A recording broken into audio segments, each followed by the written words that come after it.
वैश्विक खाद्य उत्पादन एल नीनो के असर को लेकर वर्तमान में चर्चा में है। बात इसकी हो रही है कि अगर एल नीनो का गंभीर असर फसलों पर पड़ा तो वैश्विक खाद्य उत्पादन पर इसका क्या असर पड़ेगा। अब इस चर्चा के बीच अमेरिकी कृषि विभाग यूएसडीए ने दुनिया भर में अनाज सहित दूसरी फसलों के उत्पादन पर अपना नया अनुमान जारी किया है। अपने ताजा अनुमान में यूएसडीए ने भारत में 2026-27 में गेहूं का उत्पादन 1210 लाख टन हो सकने की बात कही है, जहां पिछले साल ये आंकड़ा लगभग 1180 लाख टन के आसपास था। वहीं अगर पूरी दुनिया में 2026-27 में गेहूं उत्पादन पर यूएसडीए के अनुमान की बात करें तो बताया गया है कि यह मात्रा 820 मिलियन टन रह सकती है। हालांकि बताया गया है कि पिछले साल के मुकाबले वैश्विक गेहूं उत्पादन में इस साल 2.82% की कमी आ सकती है, जहां वॉल्यूम के हिसाब से बात करें तो गिरावट 24 मिलियन मीट्रिक टन तक रह सकती है।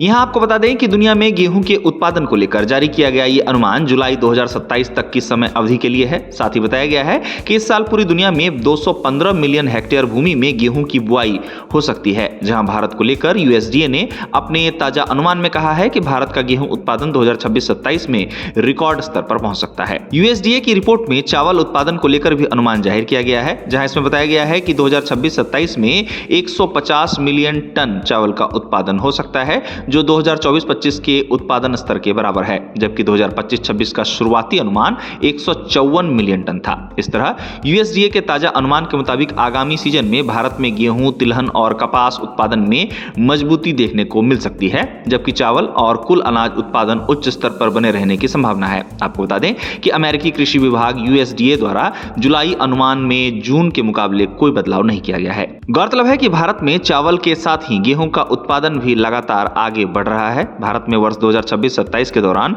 भारत में चावल का उत्पादन लगभग 150 से 153 मिलियन मीट्रिक टन रहने का अनुमान है। वहीं गेहूं उत्पादन की बात करें तो भारत में वर्ष 2026-27 के दौरान गेहूं का कुल उत्पादन लगभग 110 से 121 मिलियन टन के बीच रहने का अनुमान लगाया गया है। आपको बता दें कि कृषि मंत्रालय और अंतर्राष्ट्रीय संस्थाओं जैसे कि यूएसडीए की शुरुआती रिपोर्ट में इसे रिकॉर्ड 121 मिलियन टन के करीब बताया गया था, जबकि व्यापारिक एवं मिलर्स निकायों का आकलन विपरीत मौसम के कारण इसे लगभग 110.65 मिलियन टन तक कहा गया। अब अगर ये अनुमान सही साबित होते हैं तो कीमतों पर क्या असर होगा, ये आने वाले समय में ही पता चल पाएगा। एमएसपी की बात करें तो सरकार द्वारा गेहूं की एमएसपी 2585 रुपए प्रति क्विंटल इस साल तय की गई, जहां ये पिछले साल के गेहूं के लिए तय की गई एमएसपी से 160 रुपए ज्यादा है। साथ ही आपको यह भी बता दें कि 4 साल के प्रतिबंध के बाद भारत से गेहूं का निर्यात सीमित रूप से फिर से चालू हुआ है। जहां तक चावल की बात है तो भारत का चावल उत्पादन लगातार आगे बढ़ रहा है और भारत इस समय दुनिया का सबसे बड़ा चावल उत्पादक देश होने के साथ ही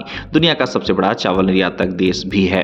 अब भारत के चावल को लेकर वर्तमान स्थिति का जिक्र करने वाली एक रिपोर्ट में बताया गया है कि वर्तमान में भारत के चावल मार्केट की स्थिति अच्छी बनी हुई है, जिसे रिकॉर्ड उत्पादन के साथ ही मजबूत खरीद का सपोर्ट मिला है। साथ ही इन्वेंट्री से मिले सपोर्ट ने भी भारत के चावल निर्यात की स्थिति को बेहतर बनाए रखा है। हालांकि भारत का चावल निर्यात बासमती के सेगमेंट में मिडिल ईस्ट में बने हालात के कारण प्रभावित जरूर हुआ, पर ओवरऑल भारत के चावल निर्यात की स्थिति इस समय बेहतर बनी हुई है।